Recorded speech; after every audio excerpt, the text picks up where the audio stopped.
It's Green with a chance, and Green has scored! Right for here, it's Constable who's in for a second! Potter to wrap it up! Oxford United are back in the Football League!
It's Green with a chance, and Green has scored! Right for here, it's Constable who's in for a second! Potter to wrap it up! Oxford United are back in the Football League!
chance, and Green has scored. Right for here, it's Constable who's in for a second.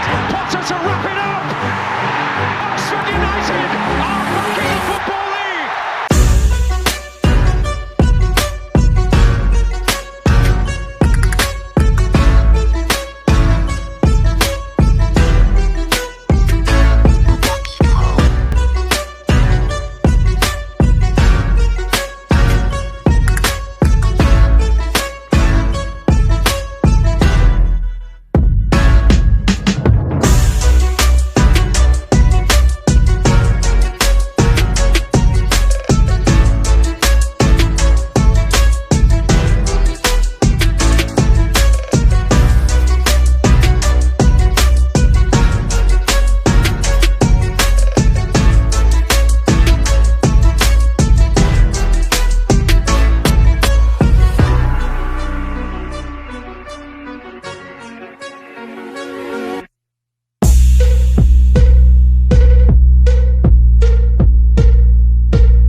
It's Green with a chance, and Green has scored.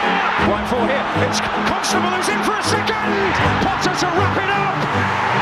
Oxford United are back in the Football League.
toil, trial and tribulations boil down to the next 90 minutes or so. Perhaps more than that.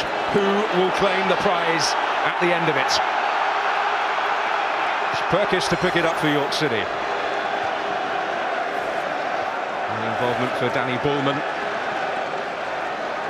Oxford top of the table for so long, but not since March were they at the head of the list, as Carlo Ancelotti likes to say.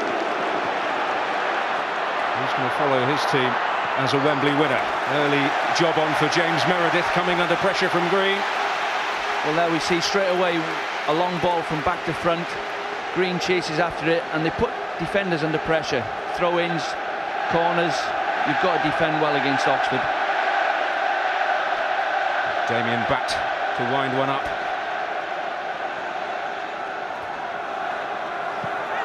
Awkward. The goalkeeper able to see it away, and in the end Levi Mackin gets the clearance on it. And this is Brodie.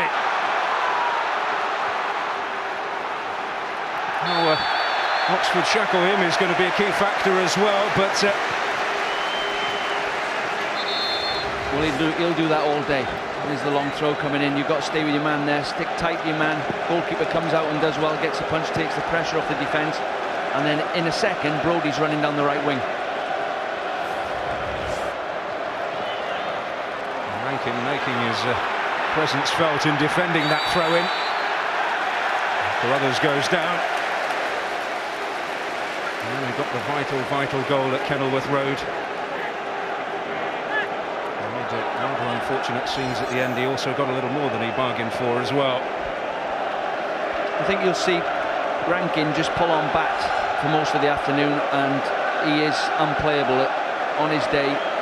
They hit long balls down the channels to him, and he wins flick-ons, and he causes all sorts of problems. Brodie feeds off him, and looking at it, I think he probably will pull on Batt. Very self-deprecating, Michael Rankin. He calls himself Brodie's donkey, and he does a lot of the work that's helped him score over 30 goals this season. He does. I think he just lacks a bit of self-belief, because he doesn't score that many goals and he just beats himself up, but he is a handful. Can't make his presence felt there, but Mark Crichton, known as the beast in Oxford circles, dealing with his threat on that occasion. Well, it's going to be interesting. You know, Oxford play 4-3-3, three midfield men right in the middle of the pitch, and York play 4-4-2. So I think the game's going to be won in that middle of the pitch, and who can get the best service to Brodie or Constable. There's some whispers this week that Martin Foyle may well look at that and perhaps change his formation to deal with Oxford, but he's decided for the moment at least to stick with what he knows. Well, they play two full-backs in the wide areas in front of the full-backs, so they're a really tight defensive outfit, and obviously Brodie, 35 goals this season, he nicks games from out of nothing. It's in by Chapman. Nidson looking to get on the end of that, and Constable lurking too. Also arriving from midfield was Clist. Well, he will make runs forward, but you watch as this game goes on. Oxford, they don't mess about. If they get anywhere in the last third of the pitch, the ball goes in the box, and they've got a presence in there. Midson is a real handful. Scored a lot of goals for Histon last season. He's struggled to get in that three-man formation up the front, but he's managed to get in there now, and he's done really well. More of a foil for Constable if you look at the goal charts. It's dealt with there by Jake Wright, who's on loan from Brighton. Hitson with the 8 goals for this campaign. He scored in the Blue Square Premier since October. This is Brodie. Neil Barrett being pressed by Clist. Promotion from the conference with Barnet a few years back, and he did get a goal against York earlier in the season. Flag up on the far side. Yeah, you see that York more workmanlike, and they've managed to force a free kick, which is really dangerous when you've got the likes of Rankin playing for you. Most of the balls they're hitting at the box are aimed at him. And Brodie's on his toes, he anticipates and gets a lot of second balls. So Graham and McGurk also making their presence felt in there. It's dealt with by Danny Bullman. And that one's awkward for Ryan Clark, and unexpectedly so.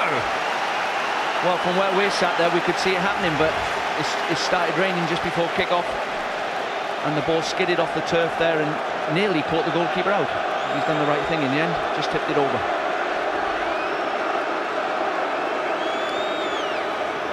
An early scare for the Bristolian in goal for Oxford. Nightmare conditions for goalkeepers.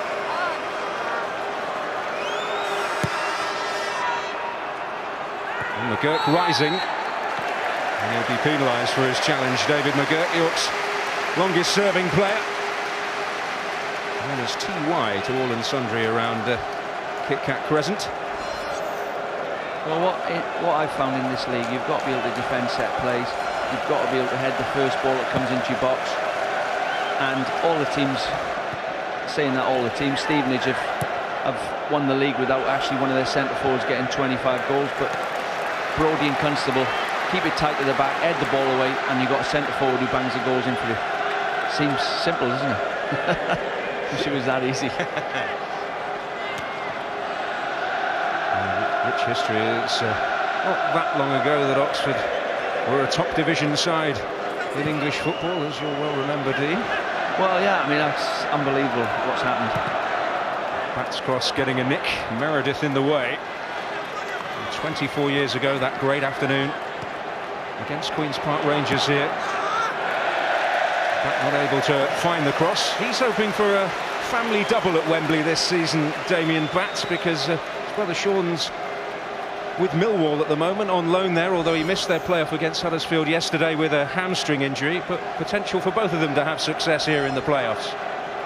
Yeah, well, he gets forward really well, and Tonkin, the other side, he just bombs on.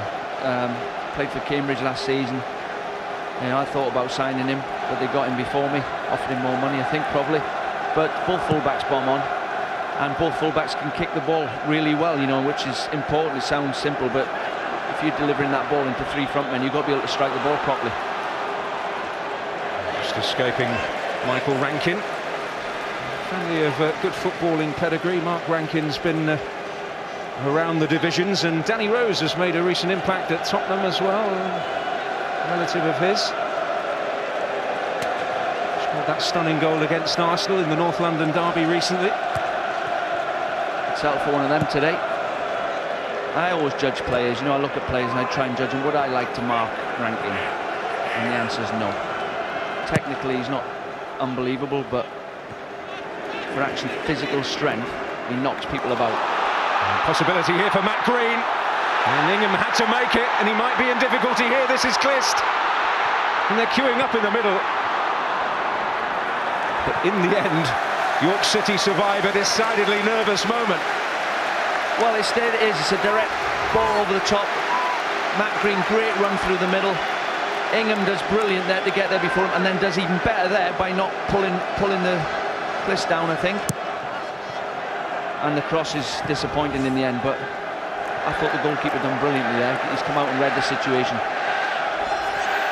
There's that rare thing outside the league, a full international, 3 caps with Northern Ireland. Well, that's what you want your goalkeeper doing, especially against these 3 up front. On his toes, get the right starting position, make sure you're reading the play early. Bat losing his footing, that might be a regular story this afternoon. Followed by Carruthers. And Brodie is lurking. Safety first from Ryan Clark. A little glare at him from Mark Crichton there, but yeah, he probably could have let it run out of play, but early on, playoff final, don't take any chances.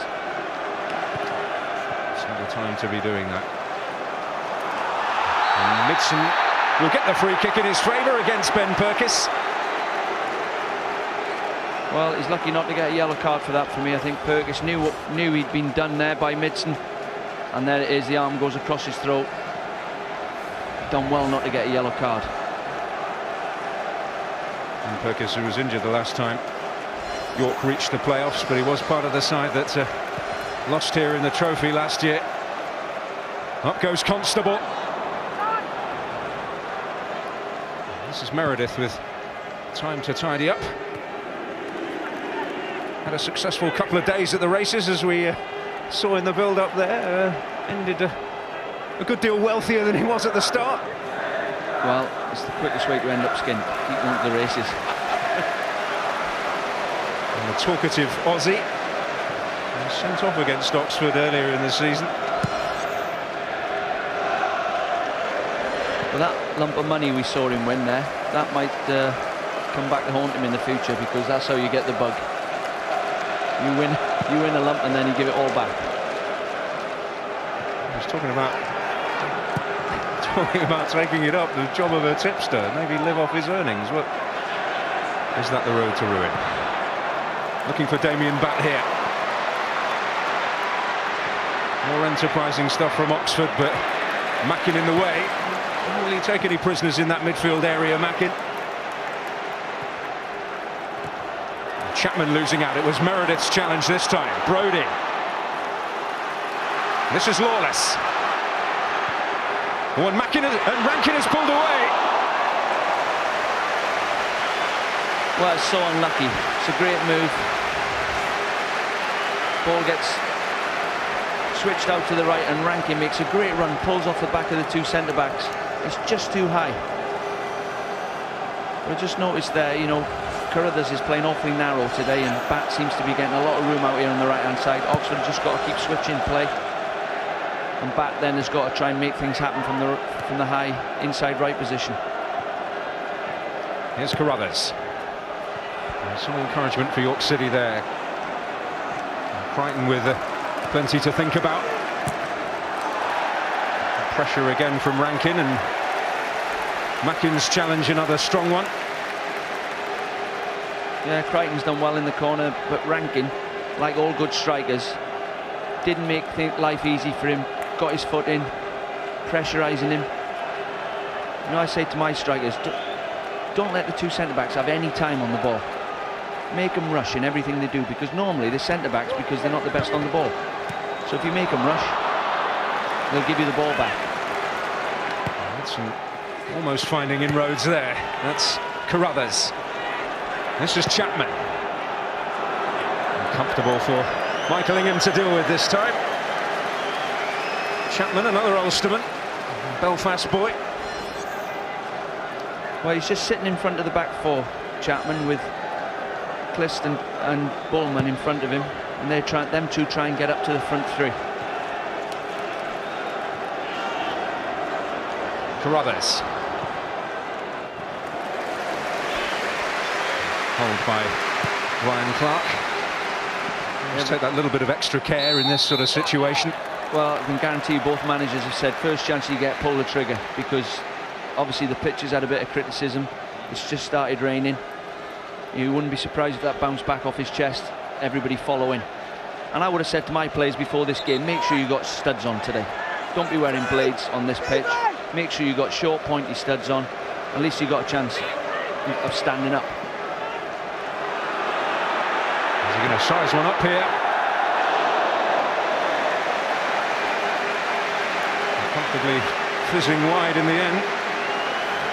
Well, that's a good opportunity. He's got himself right in there, 25 yards, Chapman, and just sliced it. You just need one of them to connect and just fade into the top corner. Get 1-0 up, but if he lucks in, that happens. It'll certainly be a name to conjure with if it comes to the dreaded shootout, which is how it could ultimately be decided tonight. Brodie and Rankin, they don't lose many headers. The ball's hit long up to them. Did a handful. And Constable has peeled away. And again, Ingham out swiftly, but could be made to pay. It's Green with a chance, and Green has scored! He took it magnificently. Matt Green gives Oxford United the lead. Well, it's one ball over the top again, and as much praise as they're giving him in the first 5 minutes, he's come out and got that one wrong. Tried to pull out of it at the end. It's a ball over the top for Constable. He's come out, never got there. The support's quick. They win a header, and what a finish. Half volley from Green, top corner. It's a fantastic finish.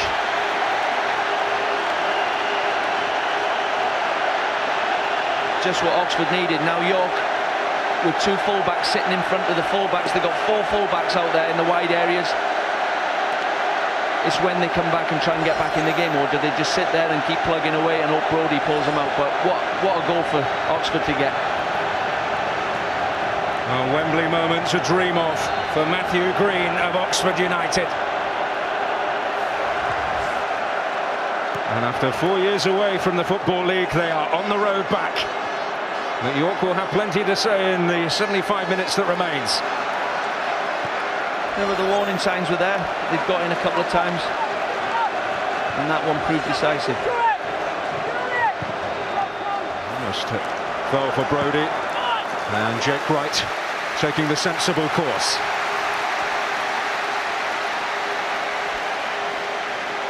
Danger, long throw. Make sure you stay with your man in the box. The flick on, Rankin will probably flick this on, and it's who can get on the second ball. Well, Rankin in there, and Crichton vitally so, just beating Brodie to it. Tremendous defending. That's exactly what I was on about. Crichton's got Brodie, look, he's touch tight. There's no way he was going to get across him. You can't switch off in them situations. Suddenly some questions being asked of the Oxford backline within moments of them taking the lead. And Rankin was up again. Well, I just can't understand how he's never headed that in. Rankin, it was, unless we've got it wrong, it was right on his head. For some reason, he's not connected.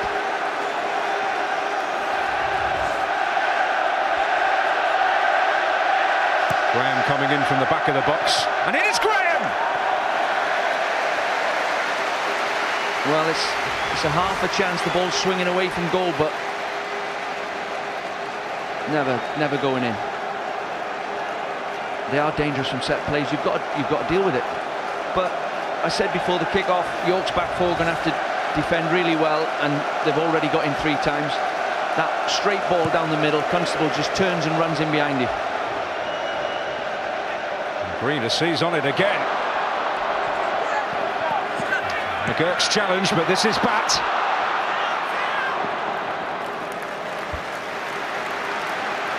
Now he's getting forward again, Bat. Oxford look more confident of the two teams. They've got 3 frontmen there. Midson's just trying to play in behind Constable a little bit and pick the ball up and set play up for him, but you've got to deal with the straight ball down the middle of the pitch. That is a tremendous finish in any standard of football.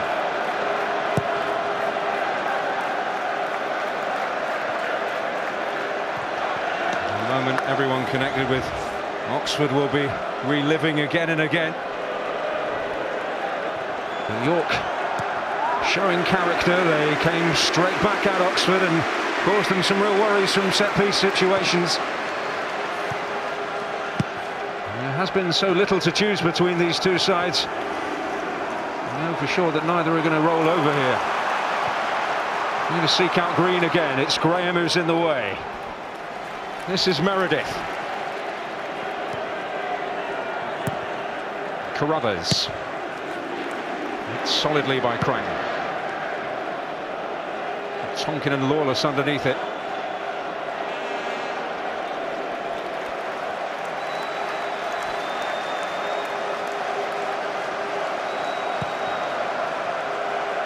It was Trevor Herod, Ray Houghton and Jeremy Charles the last time Oxford were in action at Wembley, who got on the score sheet in that Milk Cup final, as was against QPR, Jim Smith's QPR back in '86.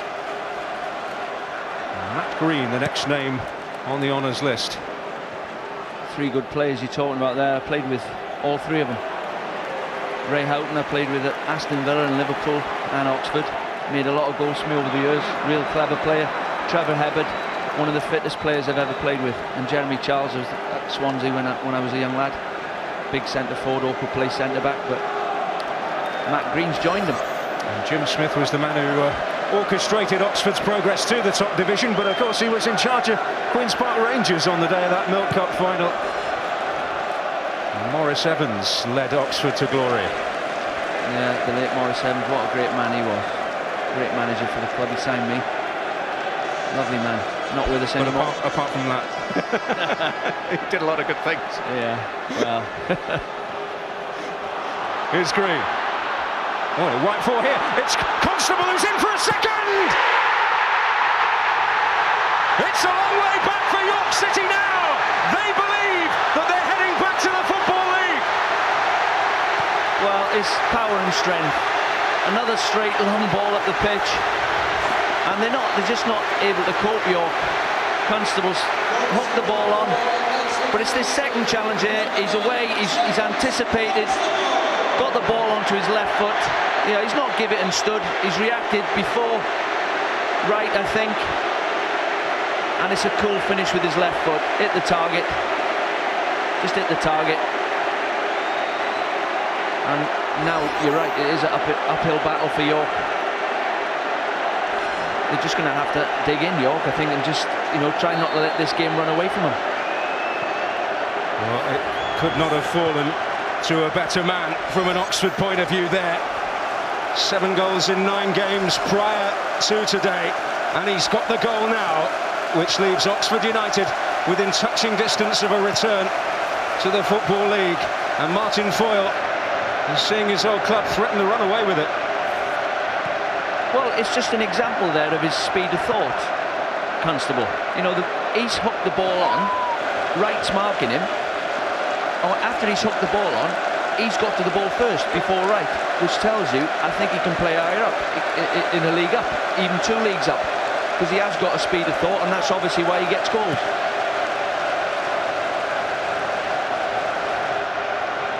He's taken Ingham does deal with it this time. He's taken a circuitous route in his footballing career. At one stage at Chippenham, he was working part-time in an underwear lining factory, of all things.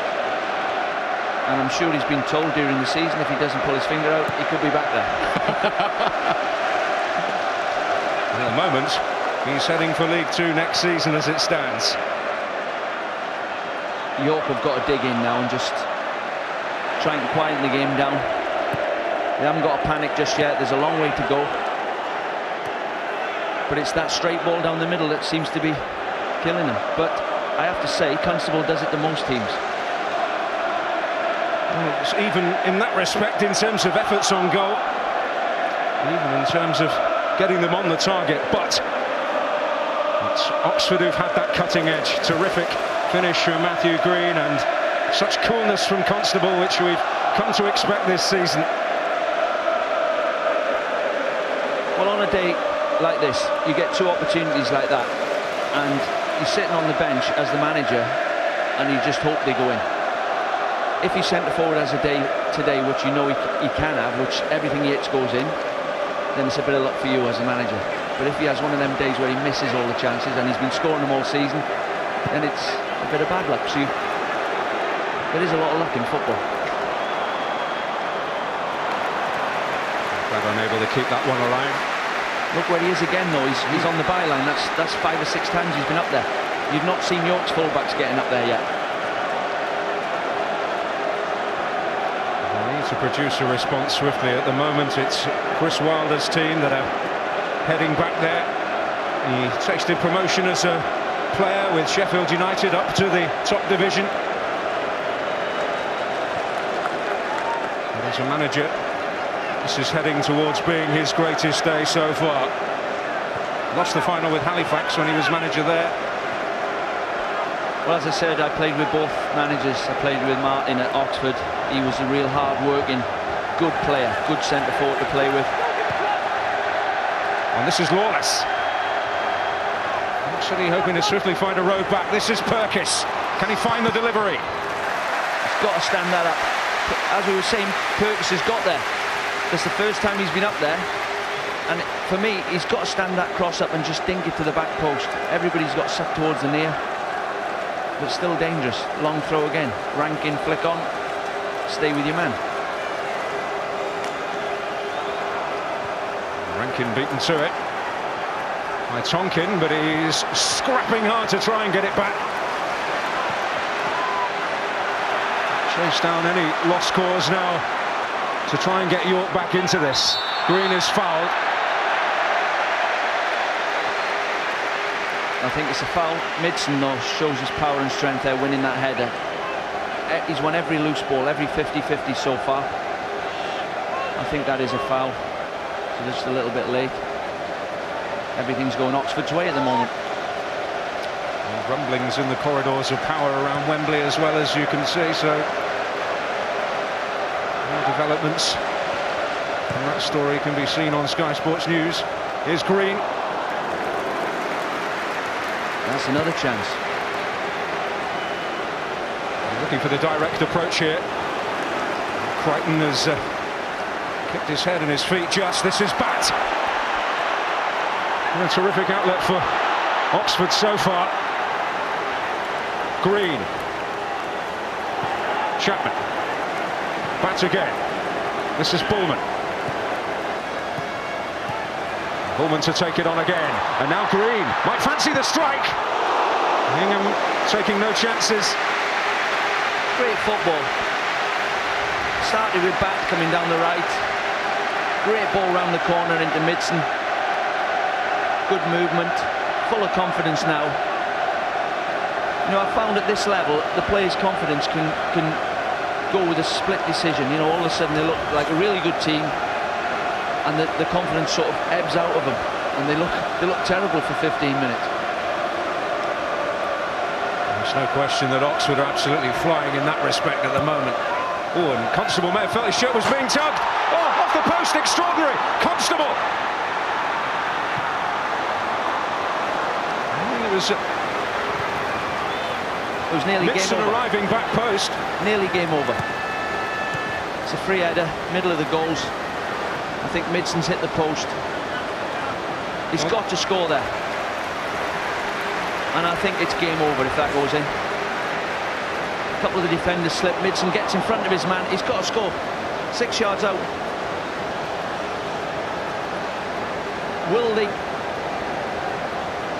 Will that cost them later on in the game?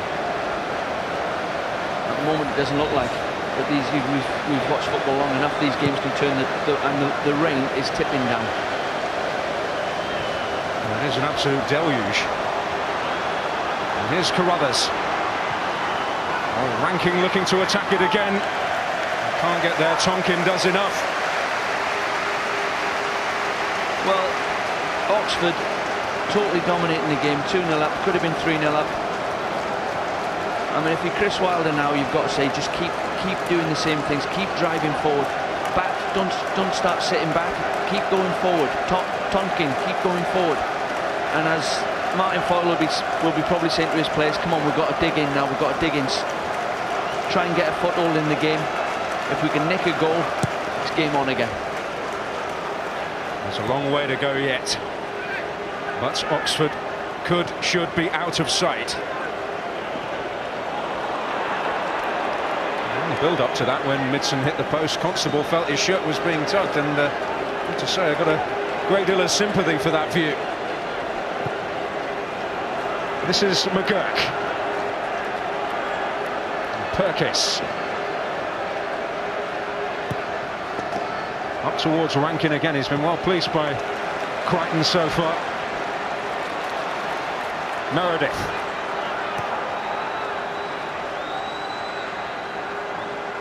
It's Lawless. This is Mackin. So dogged and determined, Brodie has pulled away.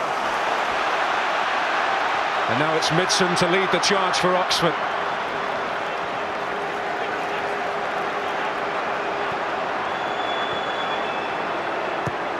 And towards Constable again. Well, every time the ball goes into the box, they look like they're going to score. Constable's trying to get across his man again there. Green's trying to get across inside the left back. They've got to stop the ball coming in the box somehow, York. This is Chapman.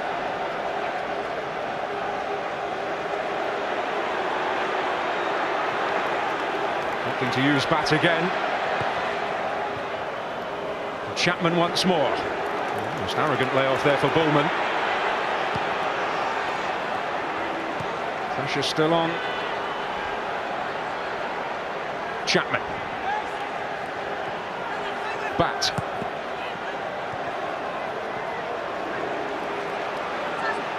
This is Clist.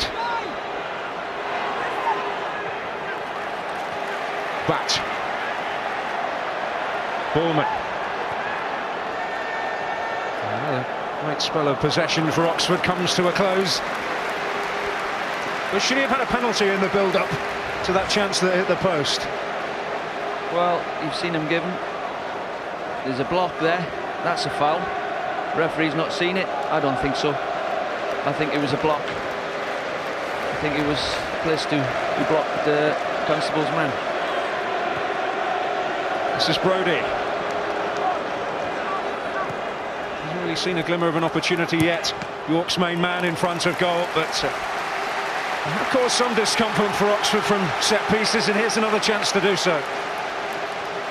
Yeah, Perkins has got to stand that cross up again. Rankin's at the back post. A real handful when he's there. They've got another corner though. Always a danger. You've got, as I said earlier, you've got to be able to deal with these.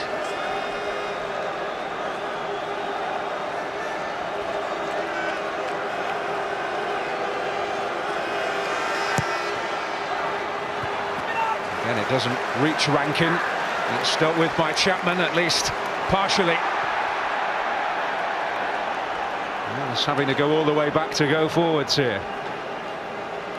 Perkis.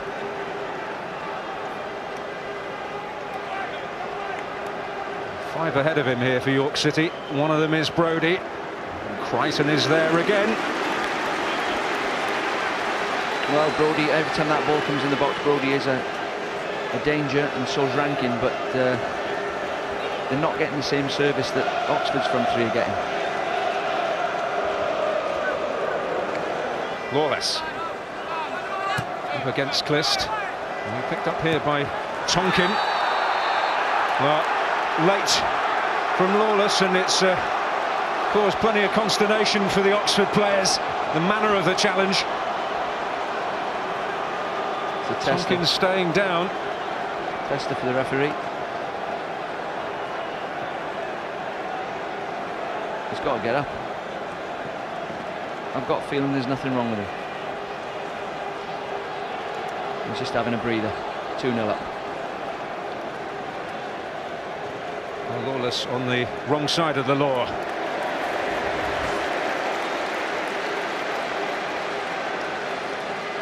It's a bit late, a bit high. Dangerous. Yeah. Oh, it looks even worse from that angle. It's a definite yellow card, and that's a bit of frustration creeping in. He's got away with 2 body checks, so I think he deserved that.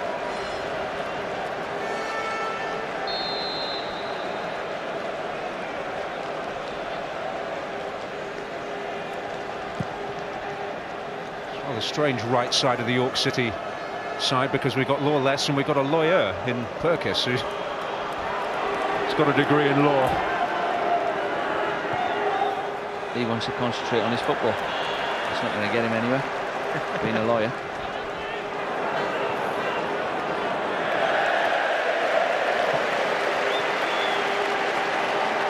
Well,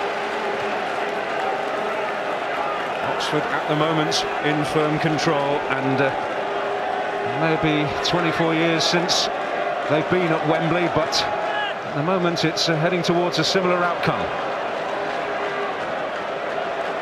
Brodie losing out to Clist.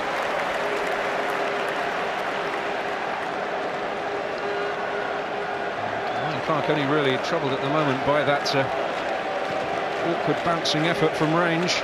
I'm going to call it an effort. Away by McGurk. Carruthers. One for Rankin to chase. And he won't give up the chase. Can he get some joy out of Crichton?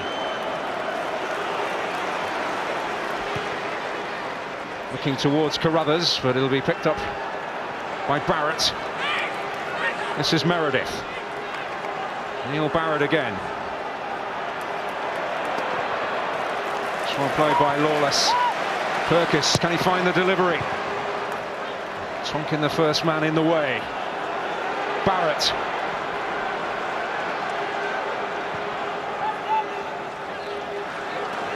Decent spell of possession for York in Oxford territory, but can they make something from it? Marcus's ball in. Again, solidly defended.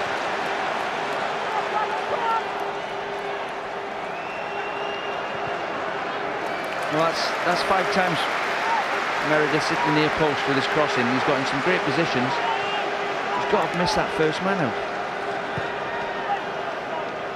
Towards Carruthers this time, but Crichton is there once more. Well, it's going according to the history, as Meredith puts a bit of pressure on Green in his playoff final when 5th and 3rd have met. York being the 5th place team, Oxford the 3rd. The 3rd has always come out on top. Well, there we go there. Mitson just trying to drop into the hole in behind Constable.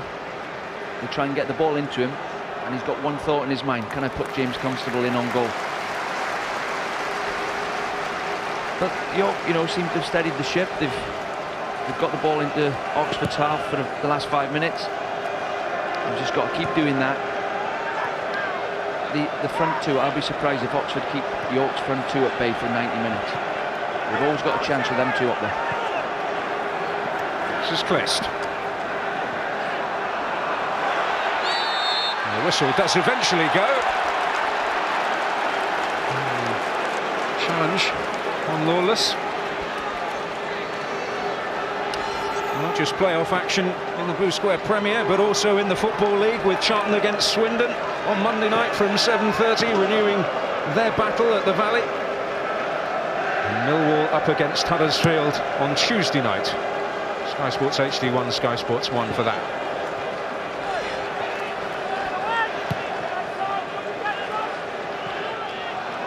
There's McGurk. And Luke Graham. And Brodie's touch. And Constable could nip in there.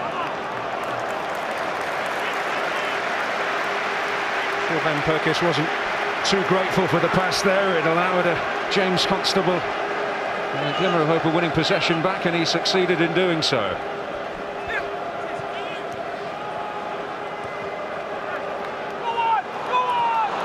This is Brodie. He's got Rankin ahead of him at the moment. Brodie carrying the fight himself. He'll break for Rankin. And Tonkin in the way.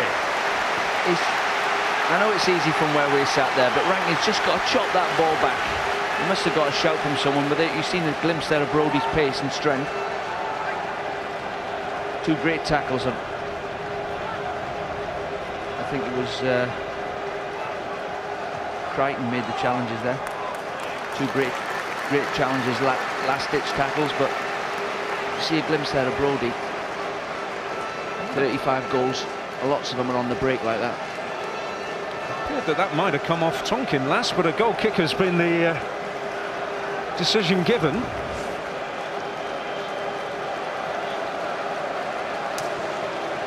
Corner. Definite corner. Well, fortune favouring Oxford, as well as the scoreline in that respect. That's Brodie. Good touch from Bullman. On by Clist, but there's McGurk.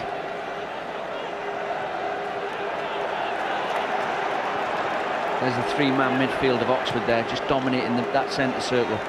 They've got an extra man in there, and you can see they keep coming out with the ball all the time. This is Tonkin. And now Clist, 3 in the area. And one of them is Mitson.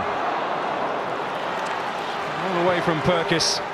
Up to Rankin. A little foot in from right. Brodie really at the moment being fed on scraps. New York City. He gets some stick early on in his York career, but Martin Foyle, with all his wisdom about the striking art, has certainly helped him. There's absolutely no question about that. It also helps when your strike partner gets 35 goals. Takes the pressure off you a bit.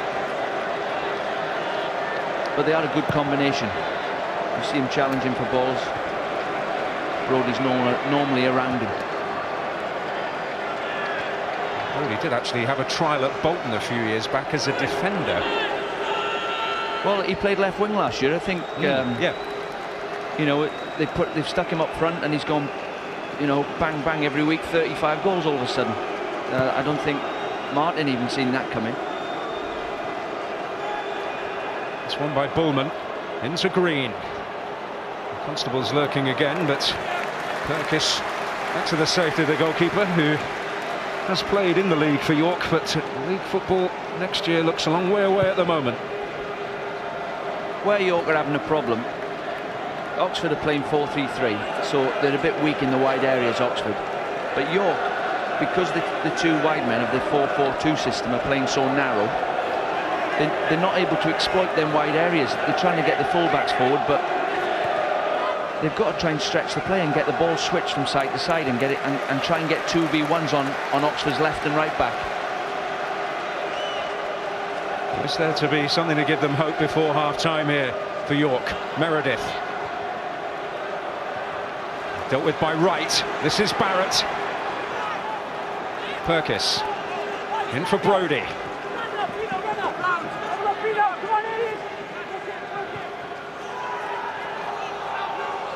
Lawless. Up against Chapman again.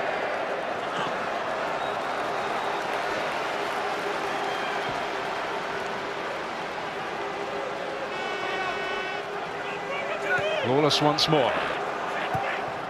Lucas's ball in. Oh, and a terrible error from the goalkeeper. He has gifted York a route back in this match. A horror moment for Ryan Clark. And hope for York City. Well, you feel for the lad. It's a disaster for him. No danger. It's a nice flighted cross for him to catch. And you can only put that down to nerves. He'd take 1,000 of them in training and wouldn't drop any of them. It's gone straight through his hands and over the line. York back in the game. Well, it's amazing what the Wembley nerves can do. And from nowhere, really, a present for York City. And you have to feel for Ryan Clark. Well, he's a really good goalkeeper as well.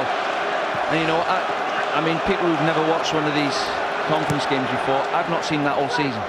Anything like that happen. So it doesn't happen as often as people would like to think. But you know, there are some really good goalkeepers in the league, but that is a disaster for him.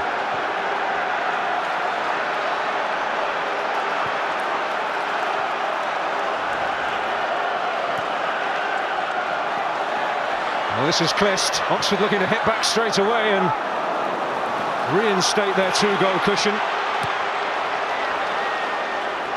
What a horrible moment for Oxford's supporters player of the year, Ryan Clark. That should tell you how well he's performed this season, behind the second tightest defence in the Blue Square Premier. Well, you know, I'd like to say who makes the least mistakes in these games, but Oxford's two goals were great goals. How is he going to react to the setback? It's Purkis's ball in. It was better this time, away by Crichton.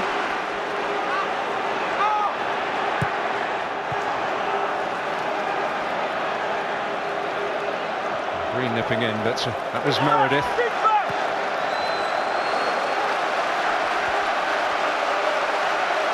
Well, does the pendulum swing? Suddenly there's a show of defiance from the York City fans. Not quite a smile on Martin Foyle's face. There's still a lot of work to do.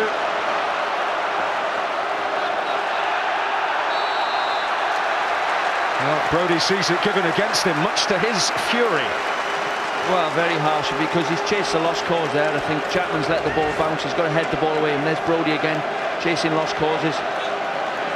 And that's a foul. That is a foul. Linesman, right in front of it, gives it the other way for some reason. Ewan Thomas, the runner, the linesman, isn't it? Looks a bit like Ewan Thomas. Well, this is Meredith. York's hopes raised, and looking to take advantage of the situation now in the final moments of this first half. It's Brody.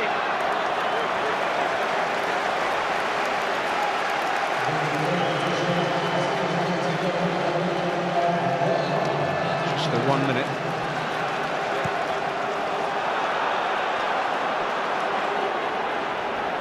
Back will pick this up.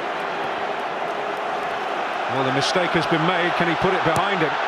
Brodie looking to give him some difficulty. Won by McGurk.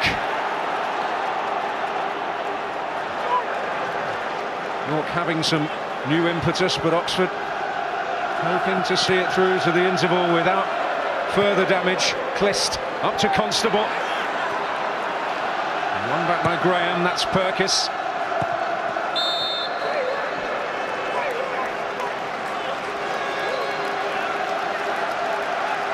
Well, Chris Wilder would have been sat there thinking, right, we're 2-0 up. Have we gone ahead 2-0 up too early? Probably. That's what, as a manager, you start thinking that way. You never think you're comfortable at 2-0. And now it's there for Oxford to lose after going 2-0 up. It is one of those old adages, isn't it? When you go 2 in front early in a match, it can often not be the lead it looks. And just at the right time, York getting a foothold, but Oxford battling back here. There's Chapman who's carrying the fight. Here he is. Oh. Midson going down. Not much appeal from him. Did he have cause to appeal? Well, he didn't seem to complain. Let's have another look. No, I think the defender's got every right to stand his ground there, and I think Midson's gone over a bit easy, but at least he didn't complain.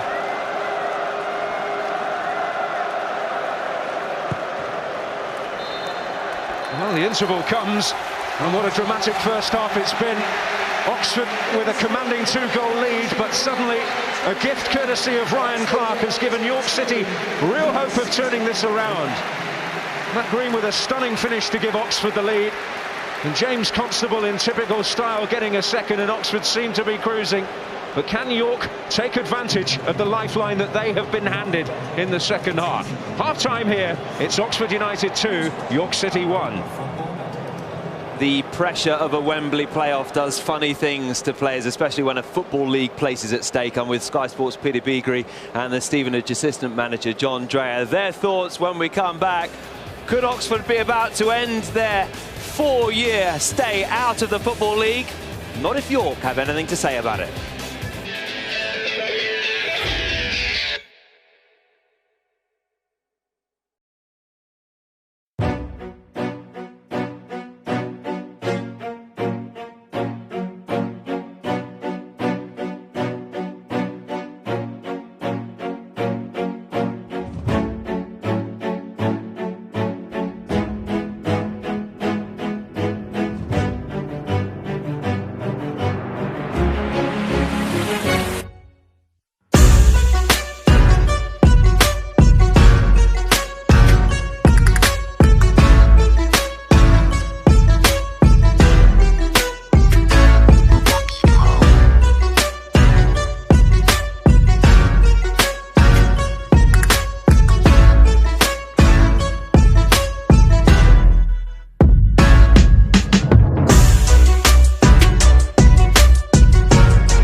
hands of their goalkeeper have given York real hope.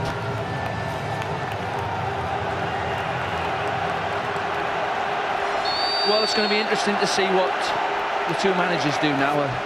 I mean, York have just got a grip of the game now. They've scored a goal. You know, it's a terrible mistake from the goalkeeper. Both goalkeepers have actually made a mistake, and we'll see how they react now, especially Clark after that mistake. How's he going to react this half? Because he's going to have some shots to save, guaranteed. Well, it's difficult enough for goalkeepers without that whirring through his mind in these rainy conditions. Well, it's all about decision making being a goalkeeper. I mean, if me and you went in the net, we'd make saves.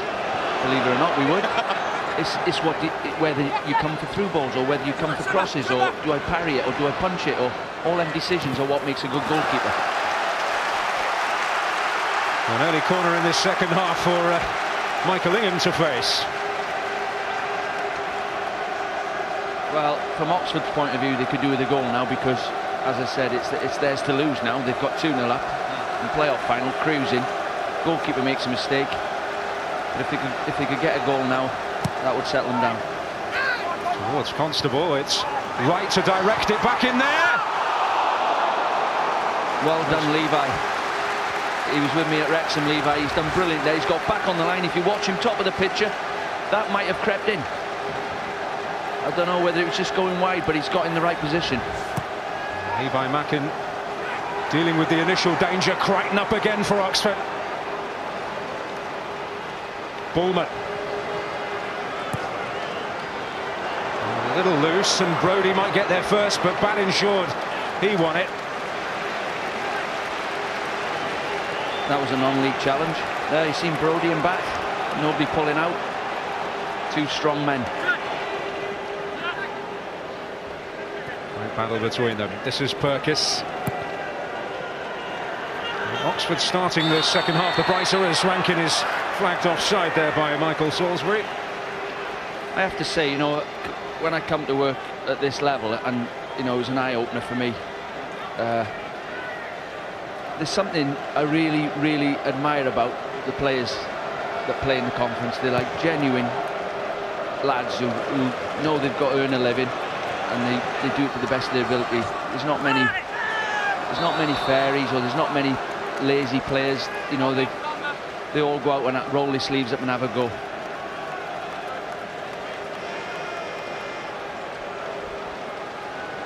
The prize is massive, and the winners of this playoff tend to do pretty well when they get up to League One. We've seen 3 go straight up to League One from League Two in their first season up.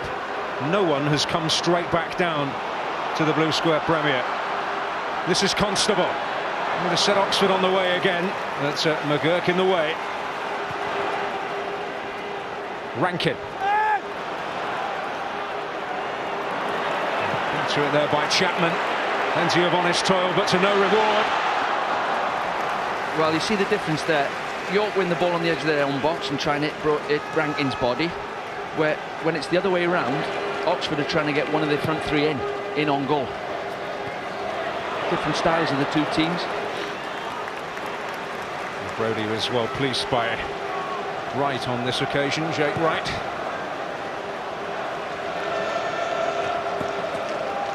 Clist trying to force a way through. Bullman. Bat. Carruthers hoping to tidy up, but Damien Bat is certainly game for the battle. Yeah, he's had an impact in the game. You know, he's trying to get forward. He's not fazed by the occasion. There's always a danger that can happen. I know Mark Crichton, the Oxford centre-back, was talking about how he reacted to the big occasion here with Kidderminster in the FA Trophy final 3 years ago, and hope that would prove to be a helpful learning experience. Well, I've played with Premier League players who've done it. They're only human. It's Tonkin finding a useful cross, but beyond Constable. Nervous energy. That's why you see a lot of them getting cramp. I remember playing at Villa Park for Liverpool against Portsmouth in semi-final of the FA Cup, and Rob Jones was playing right back, and after 20 minutes he shouted over to me, I've gone. My legs have gone. He had cramp in both calves, and it was only because of the build-up of the game, and it was such a big occasion. It gets you. Penalties again thwarting Portsmouth's FA Cup destiny yesterday. Now you've got a good memory. Remember that one well? Did I score or miss? Not that well. You should know the answer to that. Scored. Graham Souness was just back from his operation, wasn't he, and had to take it easier than usual, which was difficult in the circumstances. Yeah, I hope he's watching, Graham. I'm sure he'll be on the south coast somewhere on his bike, relaxing. Great manager, great man, good friend of mine. This is Chapman for Oxford. All the way through to Ingham, who went AWOL on the first Oxford goal. But he's not been afraid of making those decisions and coming and trying to deal with matters. That's Rankin offside against Brodie. I'm not so sure about that. Well, that's Rankin there and Brodie at their best. Long ball up there. Yeah, I think the linesman's right. He's stood offside to start with. But there, see Brodie on his way. Gets a lot of goals like that. Into Green. And Midson wants it back from him. This is Bat. 5 waiting here if he can find the cross. And safe hands in the end from Ian. Well, it's a good catch, although I think he might have bounced out of his hand as he hit the floor, but it's a great cross from Bat. That's what York weren't doing first half, standing the ball up. Give the goalie a chance of making a mistake. The ball's like a bar of soap out there.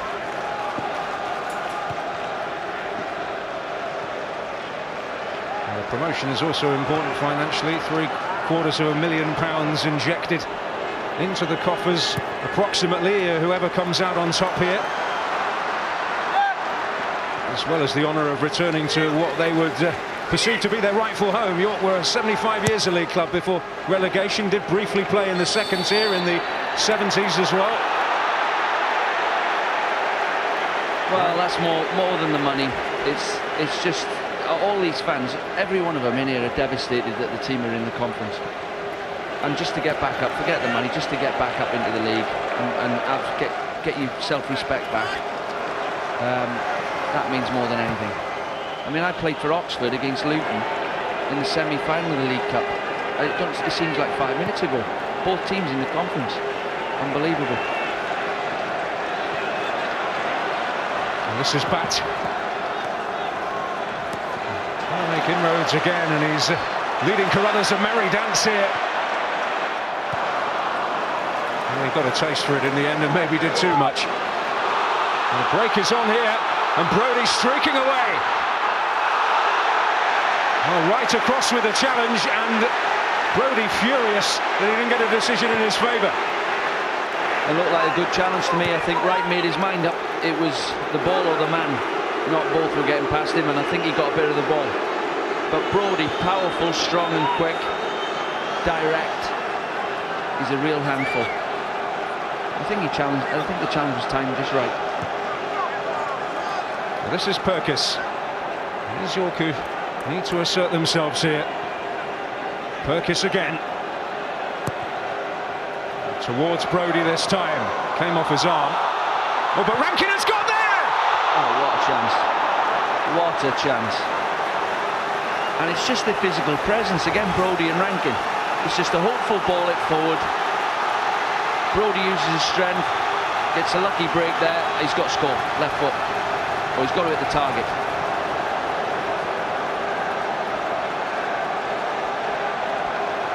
Just like that, 2-2 it could have been. It's handball as well from Brodie. Well, had it gone in, huge controversy. But as clear a chance as York have enjoyed. That's Graham. It'll fall here for Constable. Hits it second time. Meredith with the heroic block. Well, there's the straight ball up the middle again. York not able to deal with it. And it just didn't sit right for Constable. He had to have a touch, and that gave the defender a chance to get his foot in. Chapman. Easy for Ingham. This game, I get the feeling sitting here that this game could go either way. It's a pitch for disasters, soaking wet, lively pitch. Both goalkeepers under a bit of pressure, anything could happen. Down Oxford throats again, but Crichton, formidable obstacle for any centre forward to face. This is Tonkin.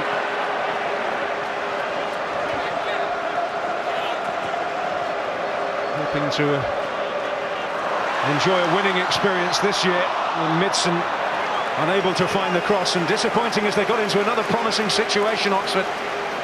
Well, he's done brilliant there, Midson, for a big fella to show such skill there. Dragging it onto his left foot, he done the hard part and then crosses it behind the goal. But if he could do all three things and cross it right on someone's head, he wouldn't be playing at this level. No disrespect. He has found it difficult to get into the side at times this year, Jack Midson. There was a period during the sort of winter months where a change of system meant that there were only the two berths up front up for grabs. Yeah, well, I think Chris felt he couldn't play. You know, Constable was playing right down the middle, and that, you know, if you like, it was the way Chelsea played with when they played with Duff and Robin wide and Drogba up the middle. He didn't feel like Midson could play in the Duff or Robin role, so that's why he wasn't getting a look in. And he did play 4-4-2 a couple of times, and then he put him in the team.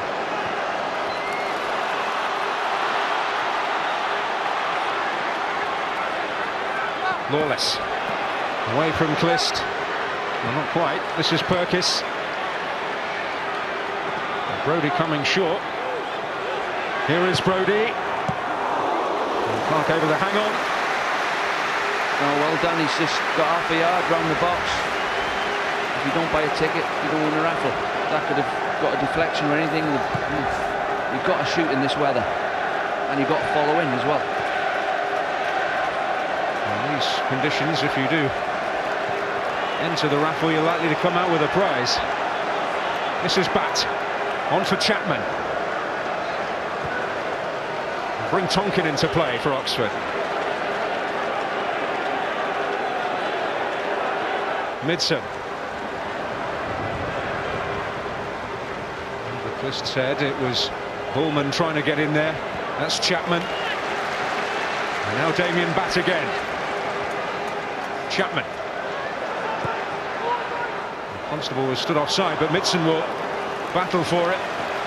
Well, York were just sitting back and trying to suck Oxford on top of them and try and do them on the break.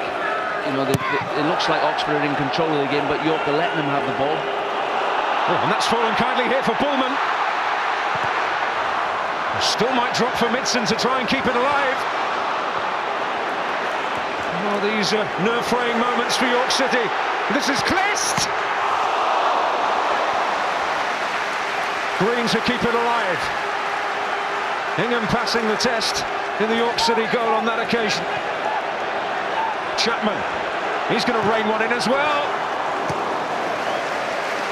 Great save from Ingham. He's come off his line again and got it wrong, and then made amends. Where's he going there?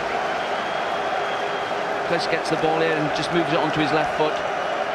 It's a great save because the ball's moving in the air. That'll give him a bit of confidence.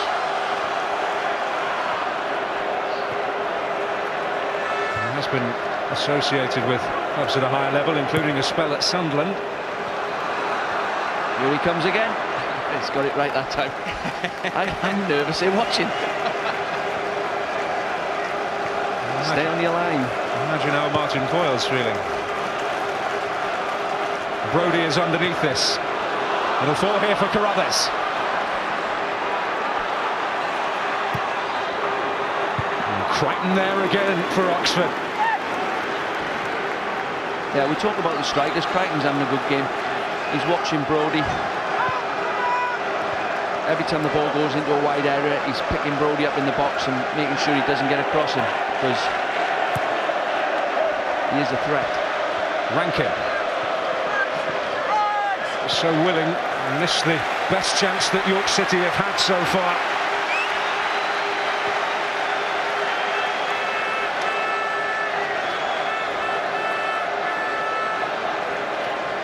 York have managed to stay in the game. It was running away from them. They've stayed in the game, and now it's anybody's game. Rankin up again. Rankin on his heels. It'll fall here for Barrett. Good spell this for York. Forward by Graham.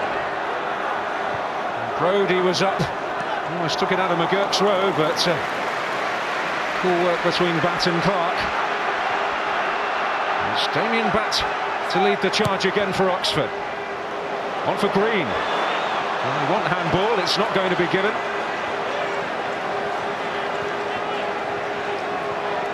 Batt. Again up against Meredith. Chapman wants it. Into Constable. Graham's foot in. That's Mackin posed again.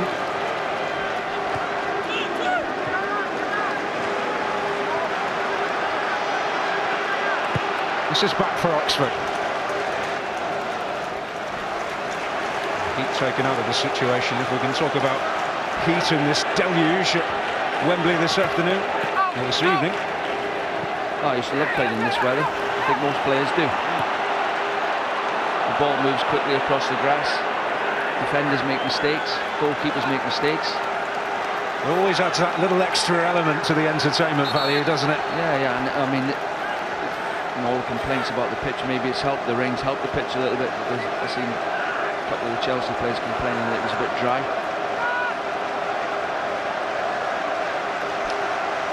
They're not complaining in the end because they did leave with the trophy. Their most successful season of all time, Chelsea, in Ancelotti's first campaign. There's Batt.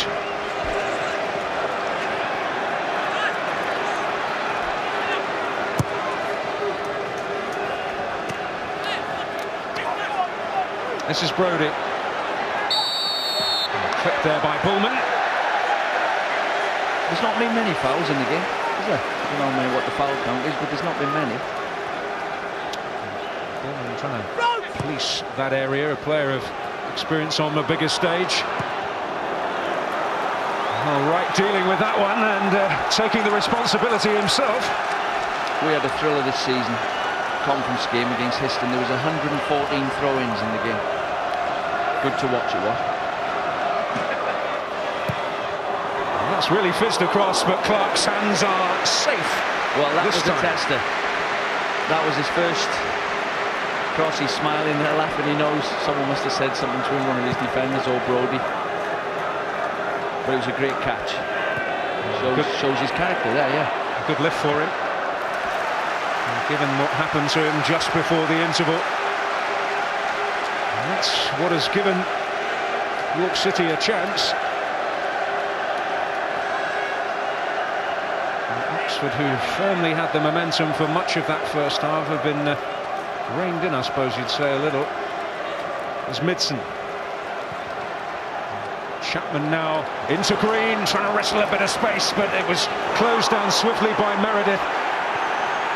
Well, Mackin's challenge, a heavy one on Green, but play goes on. Green still down.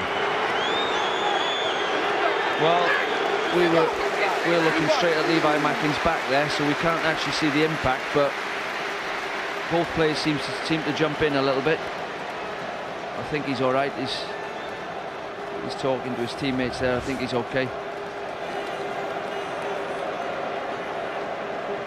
Levi's just followed through a little bit there on his left foot's gone up into his back. There, that's the bit that hurt. Naughty. He was chided by Martin Foyle earlier in the season for picking up quite a few unnecessary bookings, a little over-aggressive at times. No, well, Levi played for me at Wrexham, and he's got that streak in him. He sometimes loses his rag, but you'd rather him be like that and have a bit of fire in the belly than be like choir boys. But there is a line you can't go over.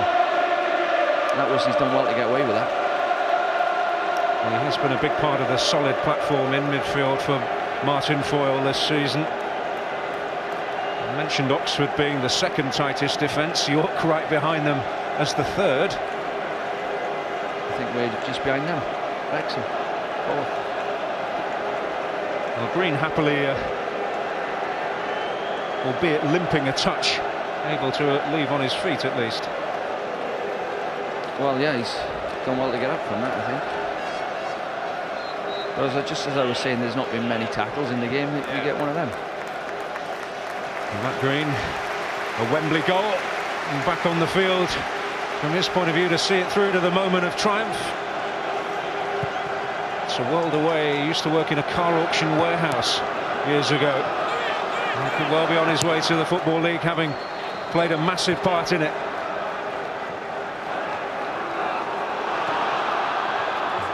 Right is there. Opportunity for Carruthers to deliver. Well, rushed at a touch in frustration for Martin Foyle. He's having a good game, Carruthers, as well. I mean, he's done a good job on that left-hand side. With his socks rolled down then, he looks like one of them old-fashioned players in the 1960s, doesn't he? Paul Breitner, one of them with his socks rolled down. I didn't think you were allowed to do that now. Has he got? We can't see from here. He's got his pads on. He's having a good game though. He's back in, finding Perkis beautifully. Brodie. On for Lawless. This is promising. Lawless to fire it. In the underway by Midson, who felt he was fouled, but there is to be no respite for Oxford. Brilliant piece of skill. But Brodie showed a bit of his game there, which has improved over the season as well. He's back to goal. He was careful with his pass layoff. They got it wide into Carruthers, who shaped the shoot. Come back on his left foot. Great block. Good bit of skill though from Lawless. A little bit of artistry from Lawless, who is a dab hand in that respect. He's just finished a portrait of Sir Alex Ferguson, which he hopes to send up to him. I hope he done it well. Might get a roasting if he's got that wrong. Edwin van der Sar will be the go-between because they play together at Fulham.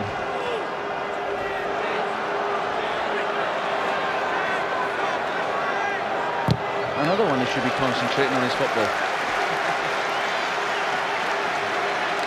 Do you want to be a footballer or do you want to be an artist? Well, it is time for the first Oxford change of the evening. Alfie Potter, who's made the odd headline down the years. He was part of the Havant and Waterlooville side that scored a couple at Anfield in the Cup. And Green soaking up the applause, having scored the wonderful opening goal. Big threat going off. Big threat. Constable gets all the attention, but Green, he's bang on form, so it was a blow losing him at this stage. But Potter's a young lad from Peterborough, I think. He'll have a bit of enthusiasm about him, and he'll sprint. Well, whatever happens, he has lived the dream, hasn't he? A fantastic finish at Wembley.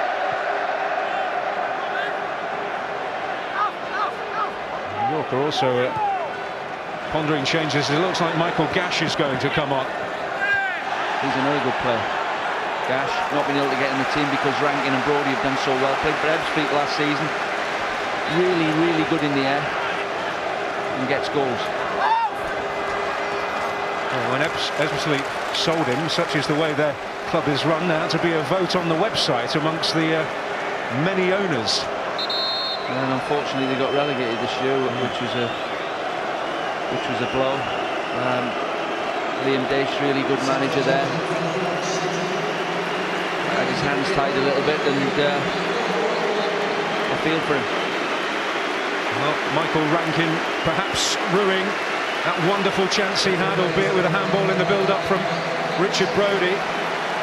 He leads us, and on comes Michael Gash for the final 20 minutes. He's disappointed getting dragged off at Wembley, but you know, as a manager, you've got to try something. As Gash here wins his first header when he comes on. Gash is a capable player, and that's why you know, Martin Foyle signed him. You've got to have 3 or 4 good strikers. Midson has stolen that one back. Chapman towards Potter. Sort of thing is not likely to be his forte. You wouldn't expect anything other than disappointment when you're hauled off at Wembley like that. No, but I think, you know, you can show disappointment, but, you know, that storming down the tunnel one and throwing his shirt off and all that nonsense, that's the line you don't step over, because it's a bit of lack of respect for your teammate that's coming on. It's a team game after all, and managers have to make decisions on the side. Sometimes you know, you're looking at the game as from the side and you're thinking, what can I do to try and get us back in this game, when you make these decisions, like, you know, in a split second. It's nothing personal. And that'll be a strike for Lawless. Comfortably well wide. It was Barrett and Brodie also in the area. I won't be surprised if Gash got on the end of something now. You know, he's sat there patiently all season, hardly played in the cup games and the odd league game here and there. And now's the time to earn his money. I think they paid 50,000 for him, I think, something like that. I might have got that wrong, but they definitely paid a fee for him. And now's the time to pay him back. More playoff action on Wednesday night from League Two at the Don Valley Stadium for Rotherham against Aldershot. And we'll also be seeing Morecambe and Dagenham and Redbridge on Thursday on Sky Sports HD1 and Sky Sports 1. 2 recent members of the conference. It shows the possibilities when you do get up.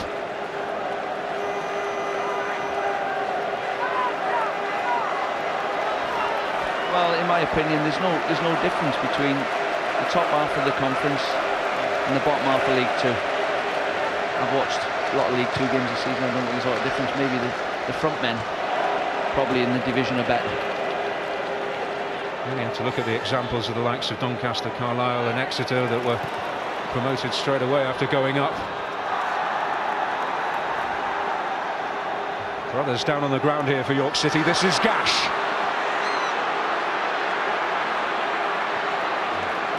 Find Barrett. Lawless on for Barrett again. Oh, this is beautiful football!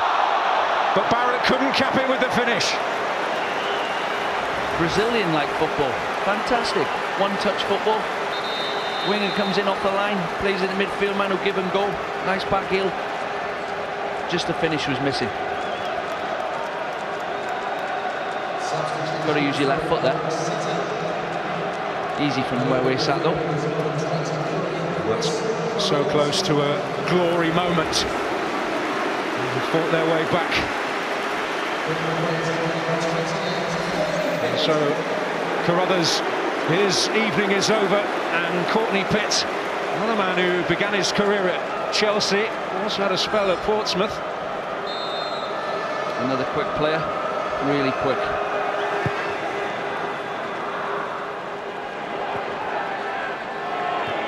We'll see if he can make an impact in what remains here for York City. It's getting towards that moment where they just won't care where it comes from, but they're in need desperately of a flash of inspiration. Perkis.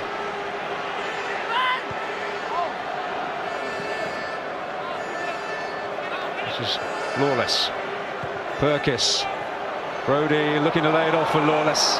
Almost coming off for York City. Oxford holding firm. The pressure is coming. Forward by Meredith. Brodie loitering again.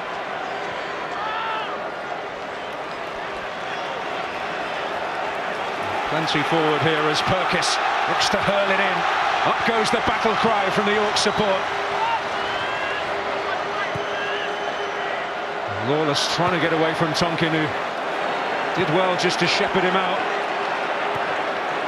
And at the moment, Oxford struggling to get out. Push up, push up. The message from the manager, Brodie. Beaten to it there by Wright. And there's not much respite for the team leading at the moment. Perkis. Do they have that moment of craft, that moment of quality, that moment of opportunism?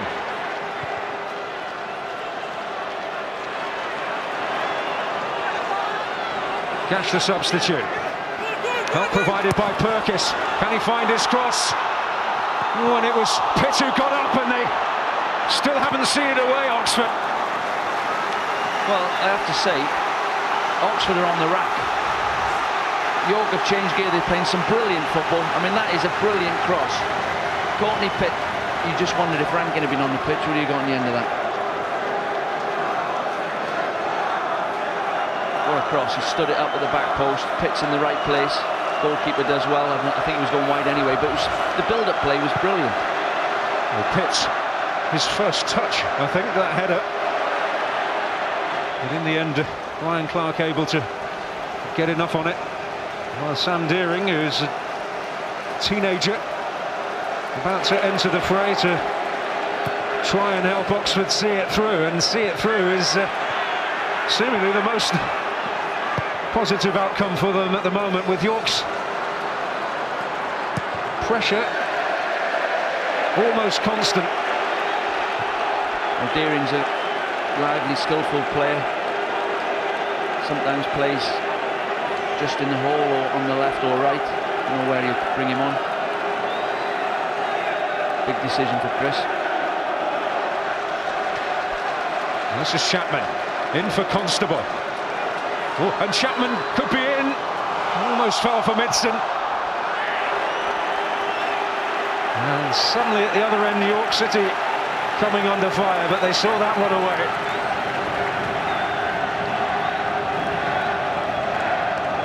York have shown some great spirit. You can see that together as a team, they're a group of lads who are fighting for each other, and they could have collapsed first half after 20 minutes. They've dug in and they're right back in this game.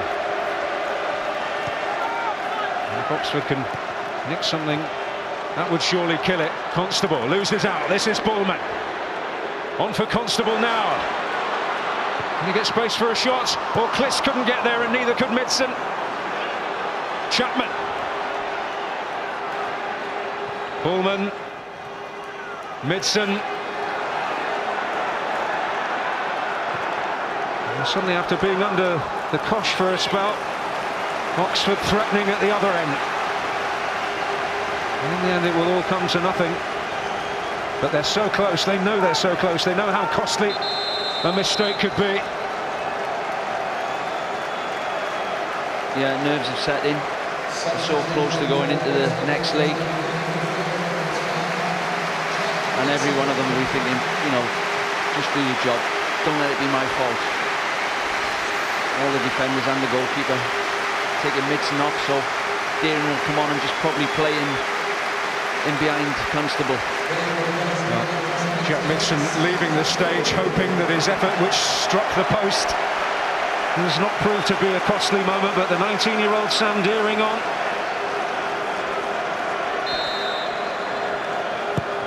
Yeah, they're going to play 4-4-1-1. Deering just behind. Just try and stop their midfield. Barrett and Mackin getting on the ball, and that's where he's going right now. It was 1962 that Oxford United rose to the Football League, the first time of asking, as we wait for the most vital ingredient in the game of football, and that is a ball. Well, this is where Constable's at his best. It sounds strange, but you know, York have got nothing to lose. They've got to try and get back in the game, and they leave him on the halfway line. They win the ball back. One pass, he's in. The two centre-backs for York have got to keep concentrating, because they could be out of this game in a flash.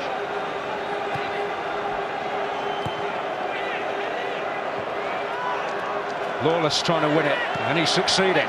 This is Perkis. Time running out for York City, and it'll fall kindly for Constable. Barrett losing his footing, and he looks to send Deering away.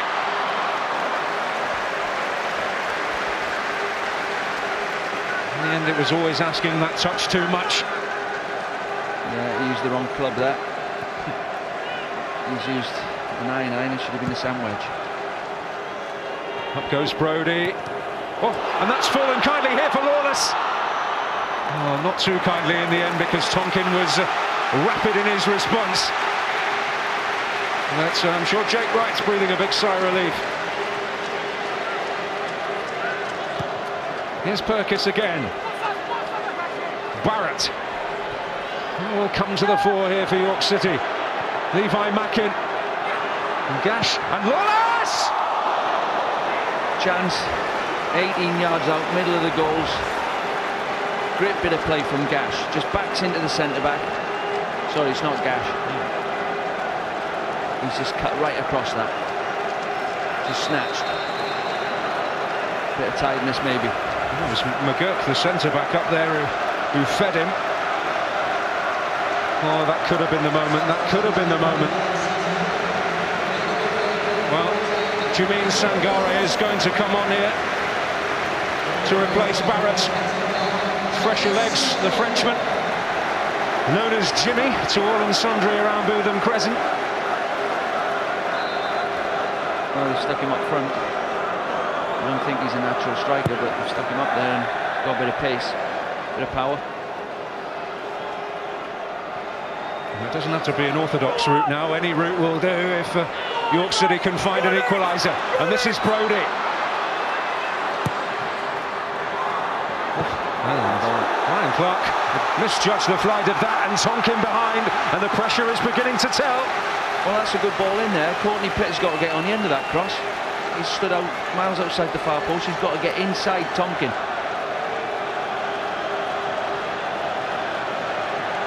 Graham going right in with the goalkeeper.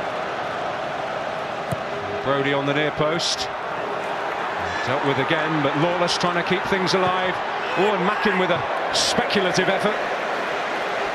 Well, he's capable of doing that, Levi. He's just dropped out the sky for him. You just need to connect with that. Similar to the lad for Tottenham against Arsenal, when he just come out the sky and he connected. That's what you need. 5 minutes to go in a game like this.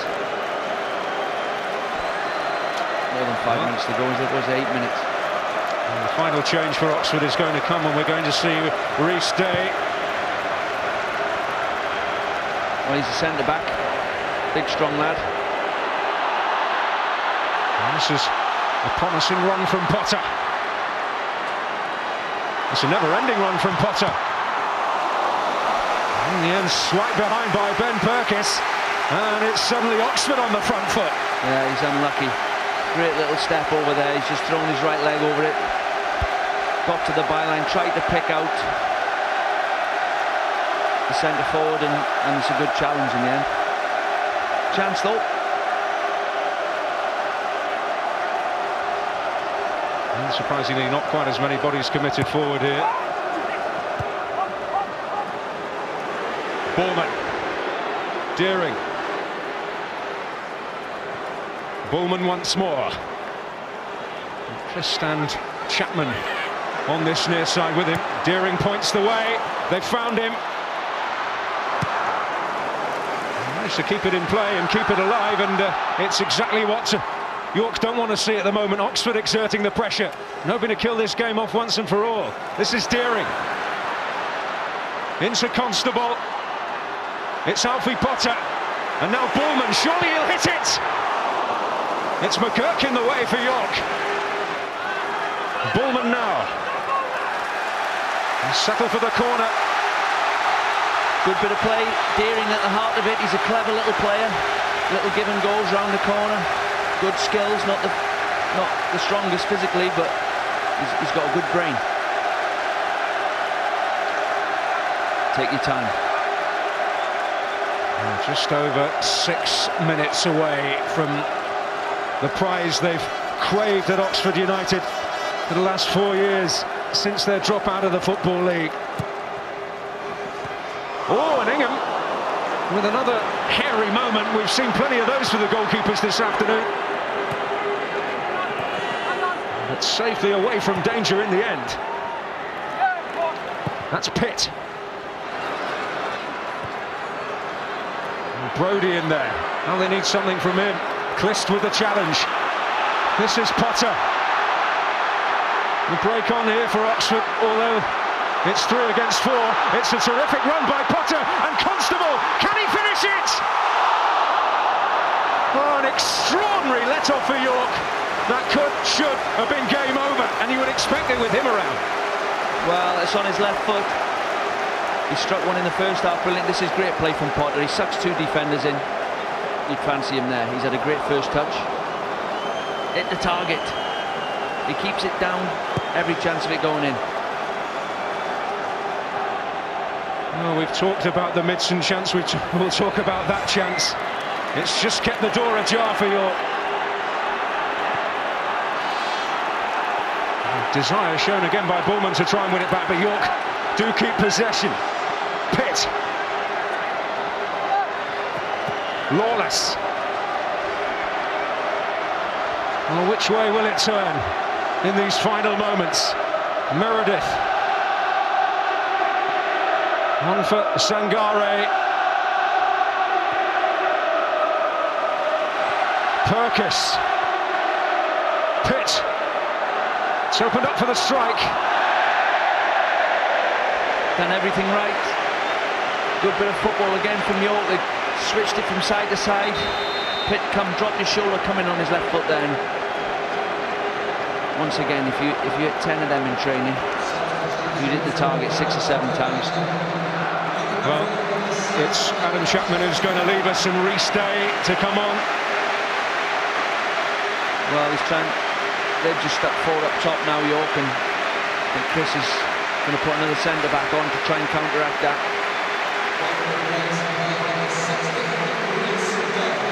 Well, began at Manchester City, Restay. To arrive from Aldershot in the summer.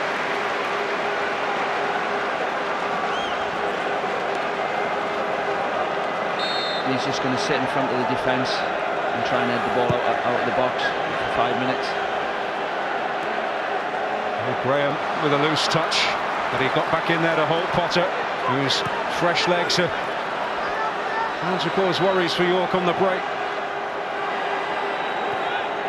This is Pitt.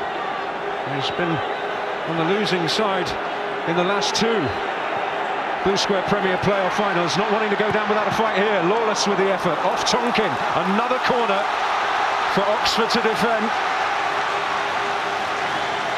Well, just got to get a good delivery, done it the first man. And who wants to get on the end of this cross? How much desire have you got? Attack the ball.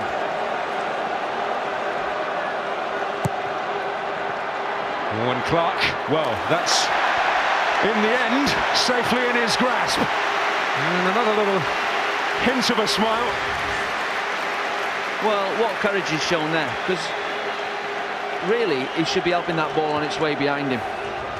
But you know, the lads, you've got to give all credit to him there. He's, after the mistake he's made, he's come back and caught 2 brilliant crosses.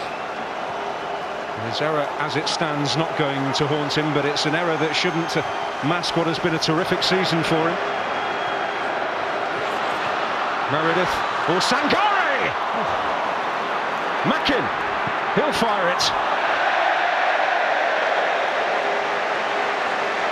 And it fell to Sangare, a man who's in somewhat unfamiliar territory, who had the first effort. Well, a big part of football though is blocking the ball, stopping it going in your net. You've seen, you know, a great example this season has been Birmingham City. Their defenders throwing themselves in front of shots, and that's what gets you clean sheets and wins you games. And Oxford have done it. They've had 5 or 6 shots, York, right in the middle of the goals, and they've blocked everyone off. As Levi's done there, he's just sliced it wide. Well, it's not only the first block, but Danny Bullman was out so swiftly on the edge of the area to try and give Mackin as little room for manoeuvre as possible. That's Gash. Perkis, the 90th minute. Let's bat away. Mackin again, choosing to help it on this time. Meredith. And potentially last throw of the dice, but that's the commitment there from Potter to halt Meredith's raid. Lawless now for Perkis. In for Gash, trying to keep it alive. Brody's in there, and he'll win his team a corner. Well, whatever the score ends up, you've got to have admiration for York, the way they've come back, because they were dead and buried after 15 minutes, 20 minutes.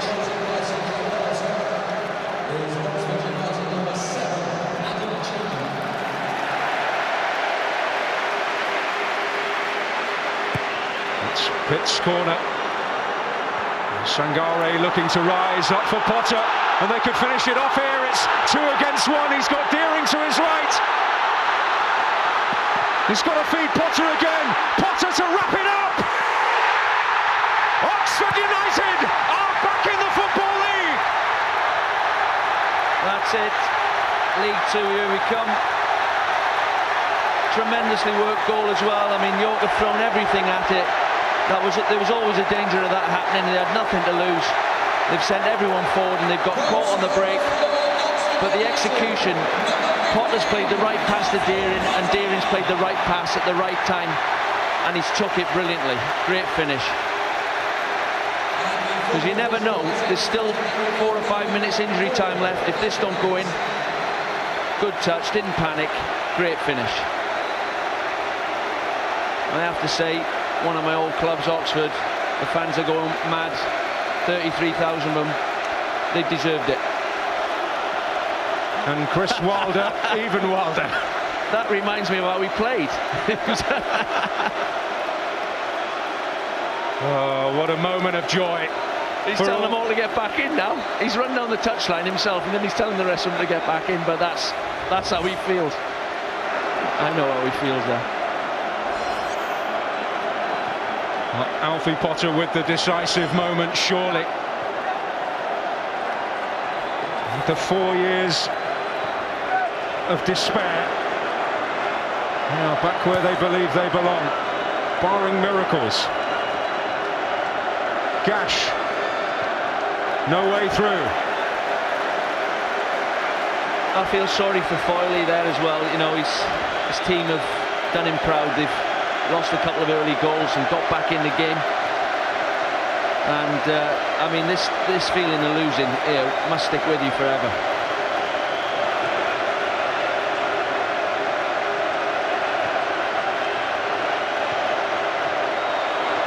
It's Pitt.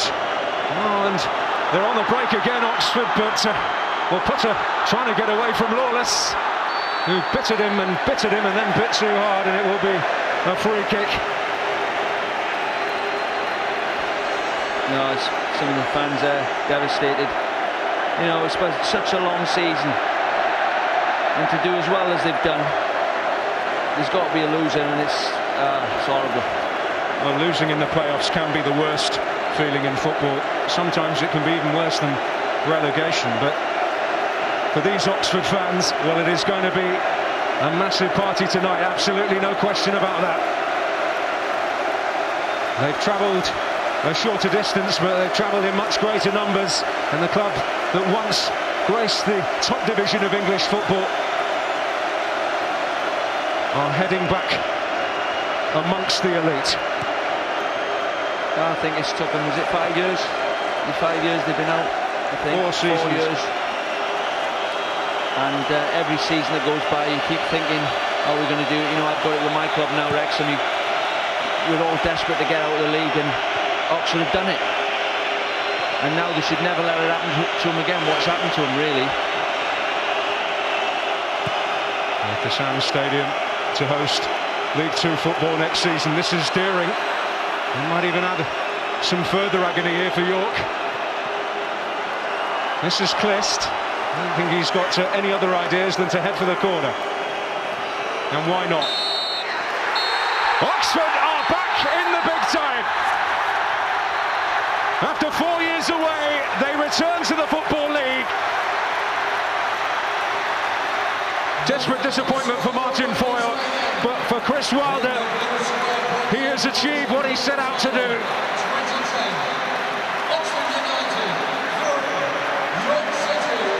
They were top for so long in the Blue Square Premier this season, until March, when they last graced the top slot, but it had slipped away and they feared the dream might be over.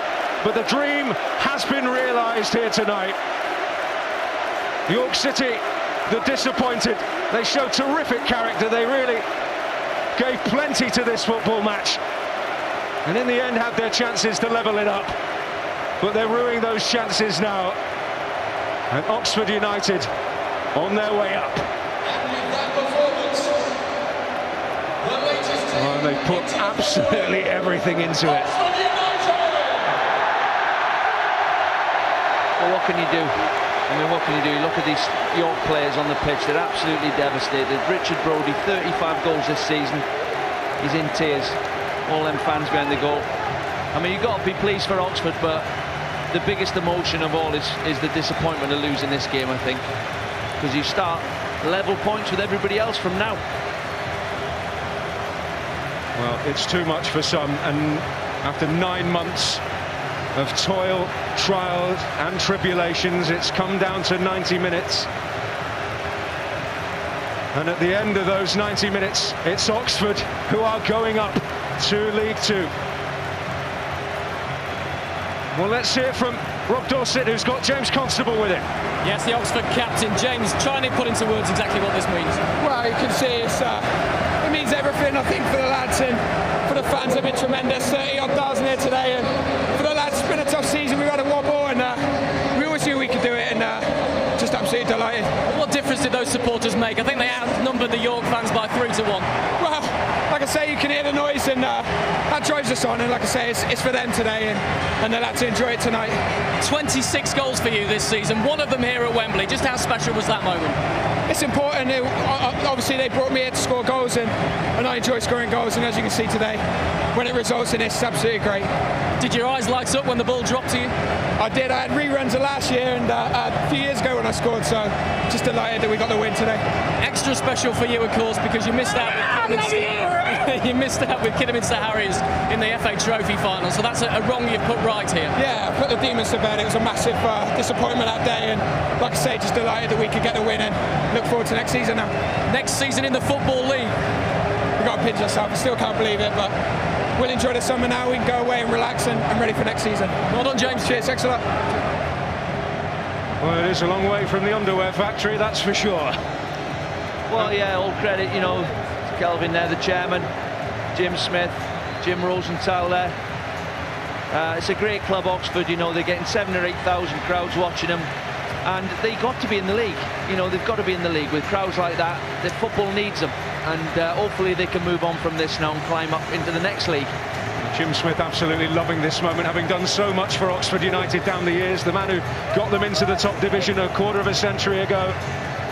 At 2010, 25 years on, is another promotion year from the youth, for the U's. Well done, Chris Wilder, Andy Melville, Mickey Lewis. Well done, the three of them. Done a fantastic job this season. They had a brilliant start of the season, hit the brick wall, and they've come again. And the big players have stood up today. The big players have got the goals for them. Martin Keown looking on, an Oxford boy, and I'm sure he'll be enjoying this moment, although rather reflective. Well, he was a good player. I mean, I didn't like playing against him. I played with him actually at Brighton, but he's an Oxford lad. Always supported the club. Could do with him playing now. Well, let's get some more Oxford reaction. Adam Chapman's with Rob. Adam, what a special emotion. We can see it all over your face. Oh, tears. I don't know, I'm crying. Look at this. It just I don't know what to say. Unbelievable. I'm going to go again. I can't go again, I tell you, can I? No, it's frightening. I can't explain it. You're probably not aware of it yet, but you were voted man of the match today as well. Was there a sympathy one? I was all right. That makes it so much better. Dreams are made of it. Dreams. I know, it was a real battle out there. I mean, how difficult were the conditions? I mean, the pitch has been getting some stick, but I didn't think it was as bad as what people were making out. It wasn't the best, but I mean, them Premiership boys play on luxury. They should come to the conference and play every week, shouldn't they? But nah, I thought it was all right. The rain was unbelievable. I didn't think it was going to go away, so it was a tough game first half, but we started well, and then York really brought it out of the second half, so it was a good game, I thought. When York got that goal back, a terrible mistake by your poor old goalkeeper, what on earth was going through your mind? He's player of the year as well, I'll be telling him about that. But I don't know, you can think, here we go, what we're going to do kind of thing, but everyone just stayed positive the whole way through, and that's what got us through it. So I was really, the way the defenders, the two centre-halves especially, I thought they were brilliant. I think you've got a trophy to go and get. Well, I think so. I've got to stop crying first, that's it. Many congratulations. Thank you very much, thank you. Well, the emotions clear there for Adam Chapman, who put in a terrific shift. Well, it's a long walk if you're the losing side, up those 107 steps to the new Royal Box at Wembley. A shattering experience to lose on this stage, having given so much all season.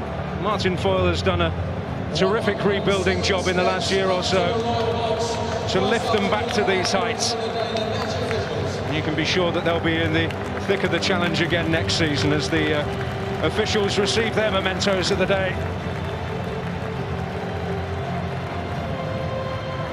He had a good game, the referee.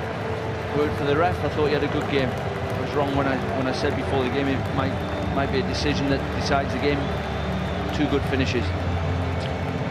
Well, desolation for Martin Foyle, who's experiencing defeat here for the second time as a manager. Did win at the old Wembley as a player, so he knows the joy that the Oxford squad are feeling at this moment.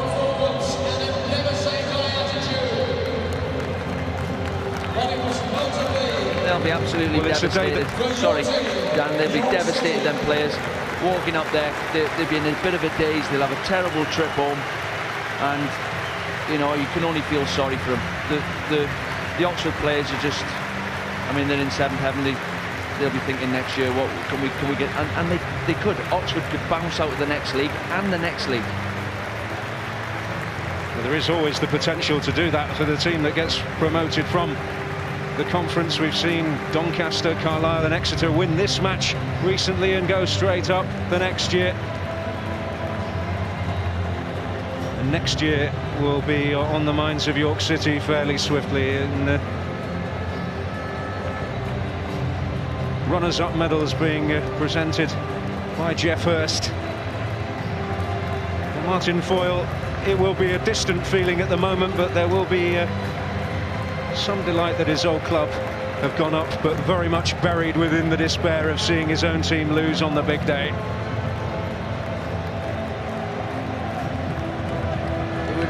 I actually think there should be two spots going up and one in the playoffs in the conference. There's Mansfield, Luton, Oxford, York, Wrexham, some big clubs in that league, and they're going to. It's a difficult route to get out, and you could be stuck in there 5 or 6 years, even longer. But I don't know how they would go about doing that. It would make life a lot easier for these teams who can command 7,000 or 8,000 crowds, like Luton and Oxford. Well, it's the weary trudge down for York City. But it is going to be a moment for the Oxford United players to savour, to drink in every second, because it doesn't get any better than this. Victorious at Wembley. That's what they've been fighting for. That's the prize which will find a very welcome home in the Kassam Stadium trophy cabinet.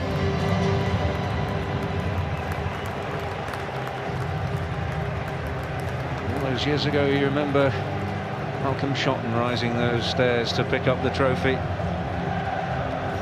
Yeah, and Robert Maxwell couldn't remember his name. He said, "Well done, Captain," and give him the cup. Well, yeah, 100% for accuracy, but yeah, it was a great day that day when they beat Queen's Park Rangers as a top division side. Some real talented players in there. Is this a new generation for Oxford United supporters to revere?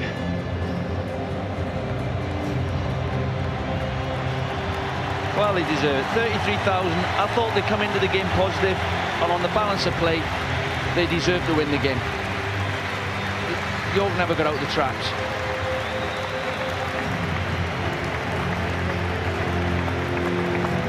Simon Clist at the head of the queue.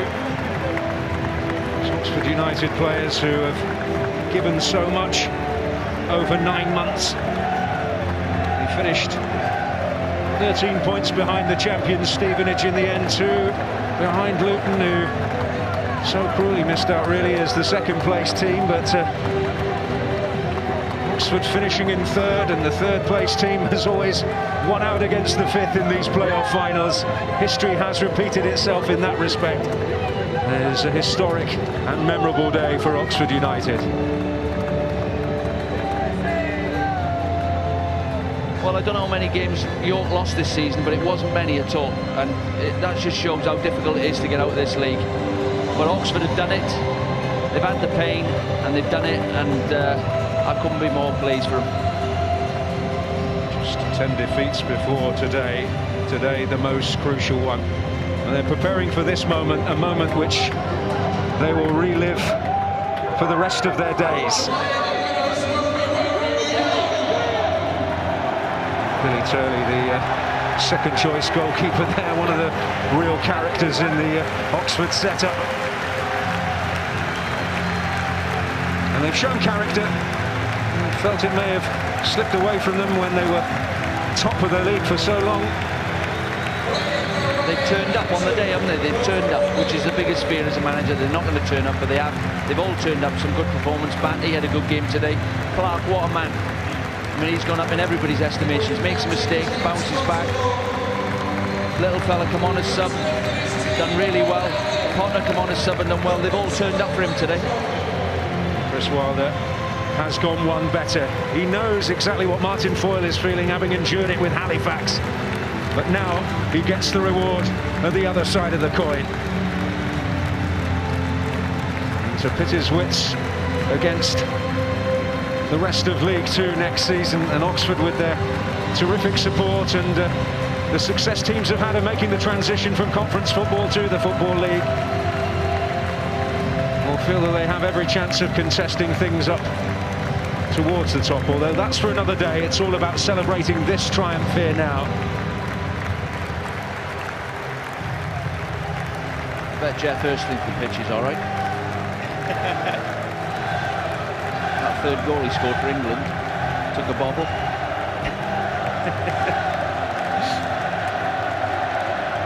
What a moment this is for James Constable, the Oxford captain, to receive the trophy from Jeff Hurst. Couldn't be a more fitting person to receive it from. The man behind Wembley's finest hour. In 2010.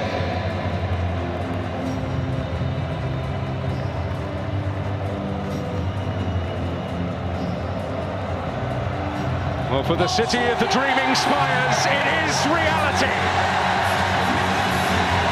Back where they believe they belong, Oxford United return to the Football League. 4 years of hurt is over.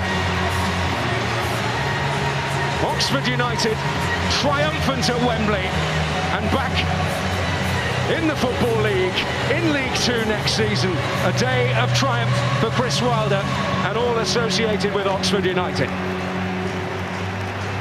Only Oxford's second ever trip to Wembley. They won the Milk Cup here back in 1986, and they've won again today, and they reclaim what they would say is their rightful place in the Football League. The thoughts when we come back of Sky Sports' Peter Beakrey and John Dreyer as well. Stevenage assistant manager, the other team to be promoted from the conference this year.